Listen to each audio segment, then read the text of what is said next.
സമാധാനവും ഐശ്വര്യവും സമൃദ്ധിയും നിറഞ്ഞതാകട്ടെ പുതുവർഷം എന്ന പ്രാർത്ഥനയോടെ പ്രിയപ്പെട്ട പ്രേക്ഷകർക്ക് ടുനെറ്റ് ന്യൂസിന്റെ പുതുവത്സരാശംസകൾ. നോക്കാം കാലാവസ്ഥാ വാർത്തകൾ. കഴിഞ്ഞ ദിവസം അറബിക്കടലിൽ രൂപപ്പെട്ട ന്യൂനമർദ്ദം നിലവിൽ ഭൂമധ്യരേഖയ്ക്ക് സമീപം പടിഞ്ഞാറൻ ഇന്ത്യൻ മഹാസമുദ്രത്തിനും തെക്കുകിഴക്കൻ അറബിക്കടലിനും മുകളിലായി സ്ഥിതി ചെയ്യുന്നതായി കേന്ദ്ര കാലാവസ്ഥാ നിരീക്ഷണ വിഭാഗം അറിയിച്ചു.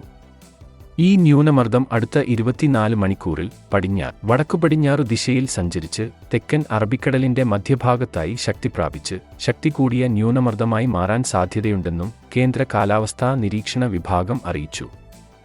അറബിക്കടലിലെ ഈ ന്യൂനമർദ്ദത്തിന്റെയും കിഴക്കൻ കാറ്റിന്റെയും സ്വാധീനഫലമായി ജനുവരി 4 വരെ തെക്കൻ കേരളത്തിൽ മിതമായതോ ഇടത്തരം രീതിയിലുള്ളതോ ആയ മഴയ്ക്ക് സാധ്യതയുണ്ട്. ഈ ന്യൂനമർദ്ദം മൂലം ഇന്ന് കൂടുതൽ മഴമേഘങ്ങൾ കേരളത്തിലേക്ക് സഞ്ചരിക്കുന്നുണ്ട്.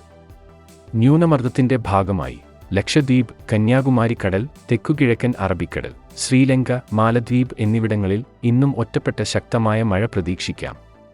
തമിഴ്നാട് തീരങ്ങളിൽ ചാറ്റൽ മഴയ്ക്ക് സാധ്യതയുണ്ട്.